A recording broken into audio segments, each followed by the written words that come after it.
आ गए। नमस्कार। आप इस पूरे मामले को कैसे देखेंगे?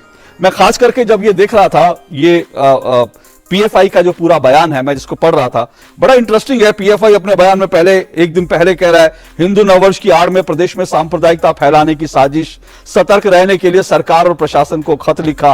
वो कहता है संघ परिवार इसके अनुषंगिक संगठनों के षड्यंत्र से सावधान रहना है, ये इस तरह की जो है भगवा रैली निकालकर शांति भंग करना चाहते हैं। ये ऐसा लग रहा है, पीएफआई का इतिहास हम सब जानते हैं, ये ऐसा लग रहा है कि एक चोर जो है चोरी करने से पहले घर में घूम घूम के कहे कि जागते रहो, क्योंकि उसको पता है चोरी तो होनी है, तो कम से कम उसके ऊपर नाम नहीं आया, इसलिए पहले निकल के कह दो जागते रहो। क्या कहेंगे आप? जी, अब इसमें दो बिंदु हैं। एक तो बिंदु जो आपने पीएफआई का उठाया, वो तो निश्चित रूप से पीएफआई कुछ दिनों में हमने देखा है कि राजस्थान में अपने पैर पसार रही है, और राजस्थान के पहले उन्होंने उत्तर प्रदेश में भी कुछ इस प्रकार की अशांति फैलाने का प्रयास किया था। उसके पहले जो दिल्ली में दंगे हुए थे, उसमें भी पीएफआई का फुटप्रिंट हमको दिखा है। तो यदि पीएफआई इस प्रकार से पांव पसार रही है, तो निश्चित रूप से जब पहले एक कोटा में पीएफआई को अपना एक परेड आयोजित करने का एक उनको अनुमति दी गई थी, तो वो भी मेरे विचार से पीएफआई को आगे किसी प्रकार से अपरोक्ष रूप से उसका प्रसार करने में सहायक हुई। और यहाँ भी यदि पीएफआई इस तरह की बात कर रही थी, तो सावधान रहना चाहिए था।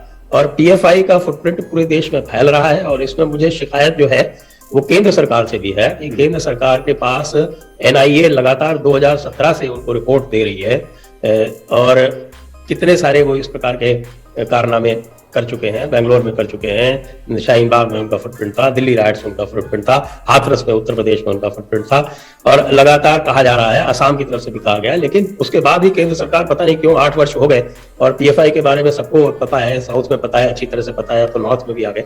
तो केंद्र सरकार को भी पीएफआई को प्रतिबंधित करने पर अब निश्चित रूप से कुछ गंभीर रूप से सोचना चाहिए। और जो दूसरी बात जो है, जो मैं कहना चाहता हूं, जो अधिक गंभीर है, वो यह है कि जब भी इस प्रकार के दंगे होते हैं, तो हम दंगों की तात्कालिकता पर विचार करके और उसके बाद चुप बैठ जाते हैं। यदि आप इनको देखेंगे तो आप पाएंगे कि जो कुछ भी आज हो रहा है, वो ऐसा कुछ भी नहीं था जो कि 20वीं शताब्दी में नहीं हुआ था, जो कि विभाजन के समय नहीं हुआ था। विभाजन के समय के जो सारे दंगे हुए थे, किस प्रकार से मुस्लिम लीग ने उस समय मुस्लिम लीग नेशनल गार्ड्स बनाए थे। यदि आपको इतिहास जाके, मेरी पुस्तक है अनब्रेकिंग इंडिया, उसमें ये सारी चीजें जो है वो एक एक डॉक्यूमेंटेड है। ये आप लोगों ने शायद न देखी हो, तो ये इसमें मैंने सीएए और 370 के संदर्भ में लिखी थी जी। और इसमें सारे फैक्ट्स डॉक्यूमेंटेड हैं कि किस प्रकार से उस समय जो तथाकथित शांतिप्रिय समुदाय कहा जाता है, सूफियों वाला, उन्होंने सारे के सारे जितने भी दंगे हुए, चाहे मुकला हुआ हो, चाहे नोआखाली हुआ हो, चाहे आपका कलकत्ता के डायरेक्ट एक्शन डे हुआ हो, चाहे उसके बाद फिर आपके वो मीरपुर कोटली में नरसंहार हुआ हो, चाहे पार्टीशन में जितना भी नरसंहार हुआ, सबके सब तथाकथित शांतिप्रिय सूफी समुदाय के जो बरेलवी समुदाय वाले थे, उन्होंने उसमें लीड लेके सारा काम किया था। तो जो हम कहते हैं रेडिकलाइजेशन हो रहा है, तो ये रेडिकलाइजेशन तो शाश्वत है, इसमें कोई नई चीज कहाँ है। तो इसको हमें अब मूल सिद्धांतों पर बातचीत करने की आवश्यकता है। इस मूल सिद्धांतों पे आपको लगता है कि राजस्थान, डॉक्टर अंबेडकर ने कहा था, नहीं, आपको लगता है अंबेडकर ने कहा था कि जो भाईचारे की बात होती है, ये इस्लाम का भाईचारा सिर्फ उनके अंदर का भाईचारा है। नहीं, संजय जी, क्या आपको ये लगता है कि राजस्थान में भी रेडिकलाइजेशन हो रहा है तेजी से? मैं आपको दूसरी चीज कह रहा हूं, मैं कह रहा हूं कि एक मिनट आपको रोक रहा हूं, मैं कह रहे हैं ये रेडिकलाइजेशन सिद्धांतों में आज से नहीं 1400 वर्ष से है। अब लोगों को उसका पता चलने लगा है इंटरनेट के कारण, और उसके कारण प्रतिक्रिया भी होने लगी है। इसके कारण जो ये कुव्वतुल इस्लाम के नाम से जो असर्शन होता है इस्लाम का, कि हर जगह अपनी ताकत दिखाने की कोशिश होती है, चाहे वो सड़क पे नमाज पढ़ के हो, और चाहे वो लाउड स्पीकर के माध्यम से हो, जोर जोर से अजाने पढ़ के हो, चाहे जो है जगह जगह पे अल्लाह अकबर के नारे लगाते हो। ठीक है, ये जो आइडेंटिटी असर्शन है, ये सदैव रहा है, लेकिन अब लोगों को चूंकि इसके बारे में जानकारी होने लगी है, वो कहते हैं प्रधानमंत्री और गृह मंत्री लोगों को संदेश दे दें कि कड़ी कानून व्यवस्था है, किसी को बख्शा नहीं जाएगा। वो कह रहे हैं उससे सब ठीक हो जाएगा। सवाल यह है, प्रधानमंत्री और गृह मंत्री के संदेशों से अगर राज्यों में सब कुछ ठीक हो जाता, तो राज्यों में कानून व्यवस्था की जिम्मेदारी तो फिर केंद्र ही ले ले। राज्यों को जरूरत क्या है कि कानून व्यवस्था की जिम्मेदारी देने की?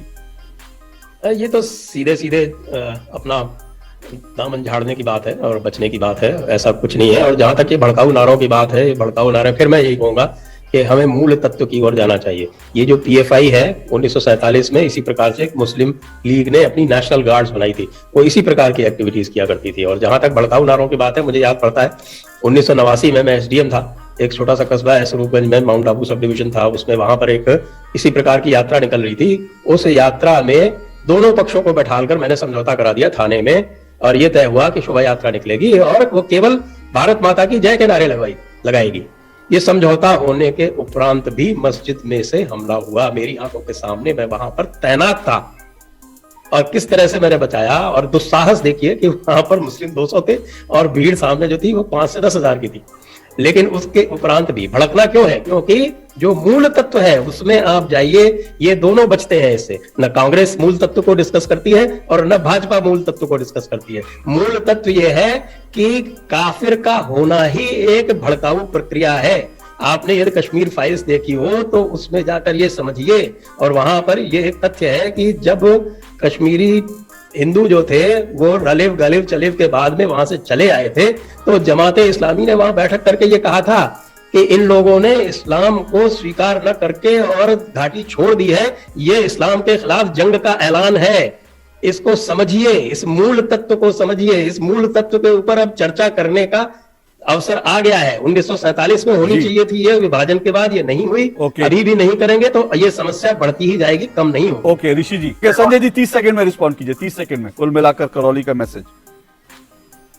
मैं तो फिर उसी बात पर आ रहा हूँ कि यदि हमें यह ज्ञात है, मैं अब प्रशासक के रूप में बोल रहा हूँ कि यदि हमें ज्ञात है कि कोई किसी प्रकार का एक संगठन जो है वो पैर पसार रहा है, तो हमें एक उसकी दीर्घकालिक योजना बनानी चाहिए। और पीएफआई के इतिहास में जाइए, पीएफआई के सिद्धांत पे जाइए, वो पूरी तरह से अपने आप को मुस्लिम लीग नेशनल गार्ड्स के पैटर्न पर फॉर्म कर रहा है, और वही उसके उद्देश्य है। ठीक है प्रेम जी, 30 सेकंड अगर समझ ले तो आसान हो जाएगा। जल्दी से प्रेम। अब तुम लोग गलती से अगर नए हो तो सब्सक्राइब करो, वो जो लाल वाला बटन है उस पर अपने जीजा जी फेंक के मारो या फूफा जी, मुझे नहीं पता, बस क्लिक हो जाना चाहिए।